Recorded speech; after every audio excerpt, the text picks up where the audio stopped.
with Hector. What's up? We are going to be talking about all the cool stuff going on in our lives, like the news, and some cool reviews that we got going. What you got? So, first of all, kicking off the news, Metal Gear Solid 5 Online is going to be free. I don't own Metal Gear Solid 5, but it is on my buy list. I'm currently putting together a buy list for the holidays. There's so many big releases coming out. But basically, Tokyo Game Show announced it, and it's going to be free, and it's going to be like, you can, it's like regular multiplayer is all it is. You know, like Grand Theft Auto, when it released its Grand Theft Auto Online? Yeah. That's what it kind of feels like. So it feels kind of like just like a regular shooter, but it's in third person, and you use all the different cool abilities you can use in Metal Gear Solid game, but only in a big multiplayer match. So... All right, so I've never played any Metal Gear Solid. I tried once, couldn't get into it, so... Okay. Which one did you try? Because I played 5 Ground Zero. That's came in a trilogy pack. I think it was early on in the series, at least. I'm not... Oh, yeah, the trilogy pack. Okay. Yeah, I couldn't get into it, so if you were going to recommend... I mean, is this highly recommended for someone that hasn't played Metal Gear Solid? I think the cool thing about the 5s are that you'll get more out of it if you played the last ones, but they're just so good to begin with that you'll enjoy it just simply because of the gameplay and everything, you know? Mm-hmm. So, I don't know. That's what I think. I can't wait. It's going to be a lot of fun. I hope it'll be a lot of fun. Well, you know, we can all hope for the best. Yes. I also seen a thing, we all know I'm not looking forward to Batman vs. Superman. I think it's going to be terrible. Oh, yeah, we know that. But I did see an interview today where Lex Luthor, or Jesse Eisenberg, was talking about his character, and I guess Lex Luthor is going to be in competition with Batman. Not Batman, but more Bruce Wayne. And so he doesn't know he's Batman. Right. So he's just kind of like trying to have a better company than Bruce Wayne, and so he ends up having doing like some like war contracts, you know, military contracts, and that's kind of what he's using to boost his revenue. So you're still fretting on the whole Ben Affleck thing? Not necessarily Ben Affleck, just the movie in general. I just feel like they just need to let Batman run. It's too early. It's still fresh. Nolan movies are gone. I feel like Batman is dead and it's passed away. You know, like when a loved one passes, you don't go out and try to find a replacement. You know. Yeah, but we're talking a different universe here. I think it's time for a showdown with Superman and Batman. So I don't know. This is going to be good. I think the one you got to worry about. See, to me, I think Batman and Superman is going to be just fine. It's the Suicide Squad I'm a little worried about. Oh, I'm not worried about it. It's going to be terrible. I already know it's going to be bad. Well, I mean, everything else about the movie looks good, except for the Joker's really bugging me. It's really bugging me. So I can't stand his look. I mean, he might be able to bring the crazy, but you know, the look along with the crazy, it's not feeling like a Joker to me. It just feels like a lunatic, which Joker is a lunatic. But I don't know. He doesn't feel like the Joker. He needs a suit. He needs a purple suit. He's got gloves, but he's got like medical gloves. It looks like. I mean, it's a little different. Yep. I mean, and there's a lot. Definitely a creepy factor. Yeah, and I think there's a lot of. I think the rumor going around where everybody thinks he's actually Robin. Yes, I've heard that. I mean, I'm sure you guys have heard that floating around too. But I mean, like,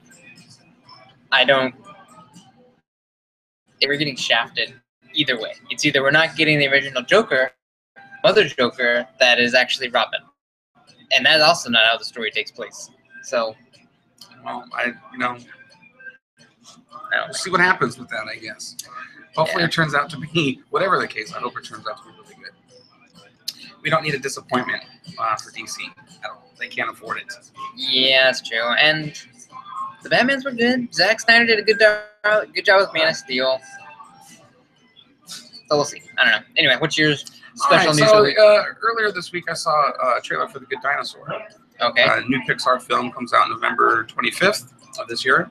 Really cool looking movie. I mean, Pixar, so it's going to look amazing. Yeah. And with every movie they put out. Do you know who's doing it? I don't. Doctor? I'm not sure who directed it, but the story goes, it's like the meteor never hit Earth, and so the dinosaurs kept on living. And humans evolved too, but you know, they're low on the totem pole, is what it seems like. And so one of the dinosaurs, he's kind of a shy dinosaur, and they all talk. And he meets up with a little cave kid, so to say, who doesn't talk and looks like he just is kind of playing like the pet. And he picks him up and he follows him around, and he, you know, is completely wild. But the trailer looks amazing. Scalebound. What's that? You know, like Scalebound the game. You have like a pet dragon. I never played that. Maybe it's not out yet. It's coming out on Xbox One. Oh, yeah. Well, then that's why I haven't seen it. Yeah. But no, this movie looks really good, and Pixar. Can't go wrong with Pixar. Yeah. I mean, they had a hiccup. We didn't see anything for a little while, for like a year or something like that. But then, you know, they came up with Inside Out. And now The Good Dinosaur, they're just going to be on another roll. So yeah, man, they're freaking out a new movie every year, then, aren't they? They were doing that for a while, where it was like every year you got a new Pixar film, but then something happened. I think something happened with The Good Dinosaur where they had to like revamp it a little bit, and it was like halfway done with production, and then they went back and tweaked it a little. So it's like it got pushed back. Okay. So, but now I think they're in full swing, and they're right back into the movies. Gotcha. About once a year, I think.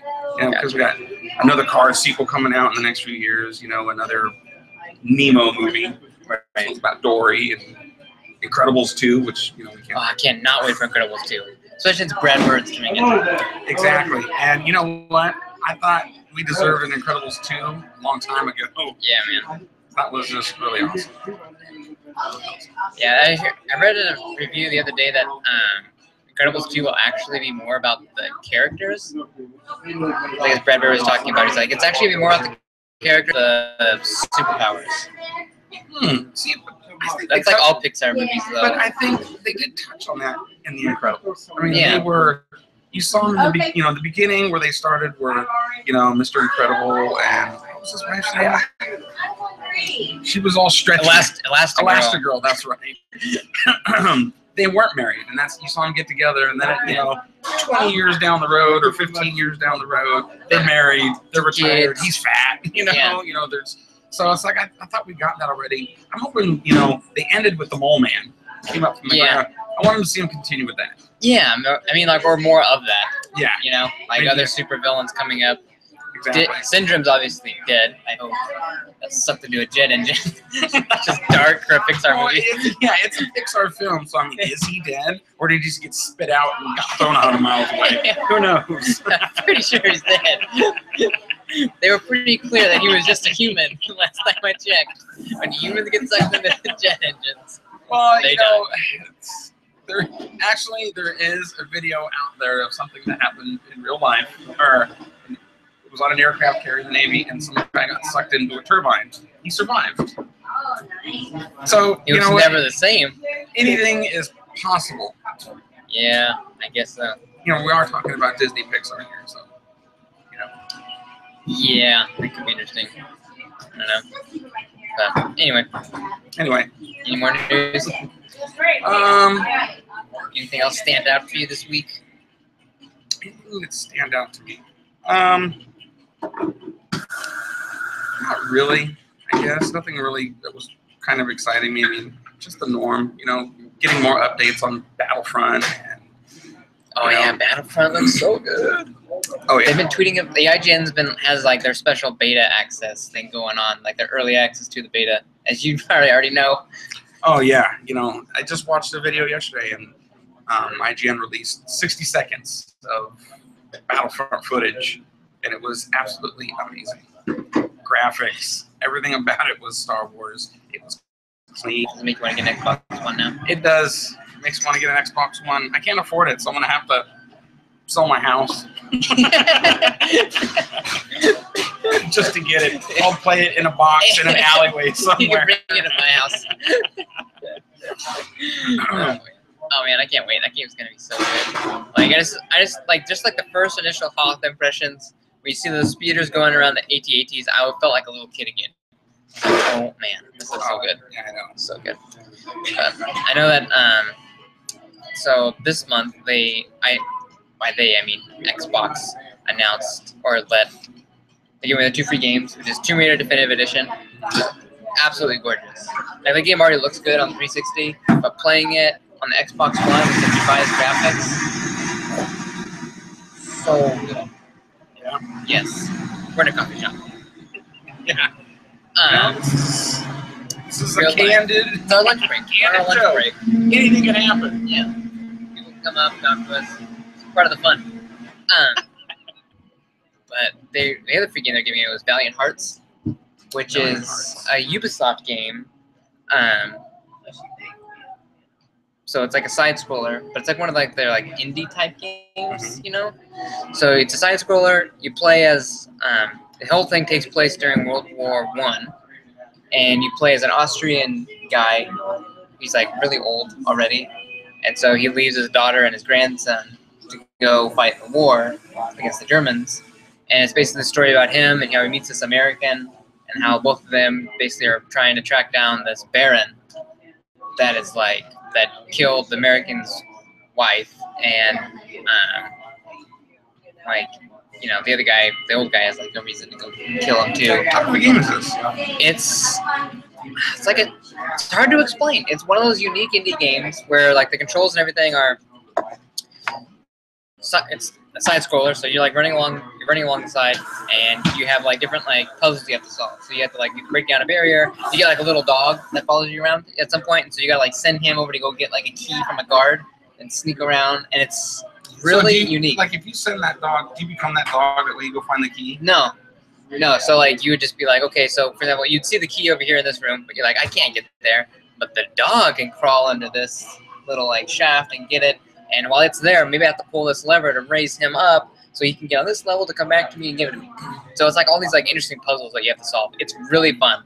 Totally, like it came out like earlier this year or last year, and I've always been like, oh, that looks interesting. But the real appealing thing to it is that the history in it is all accurate, like 100% accurate. Oh, cool. So you're not only like just playing this game, but you're actually learning at the same time. So I was like, this is everything I want. Like it's artistic. The soundtrack is amazing. The storyline is really compelling. I love history. Yeah, so you can learn and play at the same time. Exactly. Like want to encourage your kids to play because you know they'd be able to learn about World War I. Yeah, on the 360, one of the free games for this month was Crisis 3. Now I never really played any of the Crisis games. They looked really cool, but my son downloaded it and he started playing it. Fell in love with it. Beat the game. Day he downloaded it within hours, and now he's just been playing multiplayer on it. And I've seen it. I've come home and I've seen him playing it. Wow, that looks pretty cool. I don't know if you've ever checked that out. First-person shooter, but I mean, you've got a cool nano suit. The weapons are cool. At some point, you get a that's got different your arrows and stuff like that, and your nano suit, you can get invisible, and run around and shoot things, whatnot. Anyways, that's really cool. I'm surprised I haven't gotten into this earlier on and played, the first and second one. And my son's sad now because he wants the first and second one now because he's kind of lost on the storyline. Right. He loves it. So, get it if you can this month for sure. Yeah, 360, man. I don't know what's new on PlayStation, but I'll have to talk to my uncle, see what's up. Does he have a PS4? Yeah, he's got a PS4. So he'll probably get Battlefront like the day it comes out. They have free games every month too. Yep, they give away 2 free games every month too. So PlayStation Plus. I don't know what the second game, the second free game for the 360 is this month. I don't know when that comes out either. Oh no, it's I think it's The Walking Dead. I know for Xbox One they're giving away both Walking Dead games, or both Walking Dead seasons. Oh no, just the first season. Wasn't The Walking Dead a free game anyways? No. It was never. It a was free game. episode 2 of season 2 was free.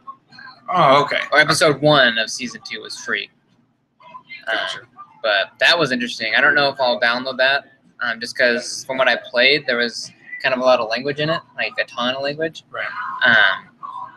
But the whole game is like decision based, so you don't really maybe like if you're running maybe like tap X or stuff like that. But primarily it's just decisions. It's Telltale is the developer, and that's kind of like all their games. It's like, hey, here's a story, and you got to make decisions, and the end of the game is just could be different things.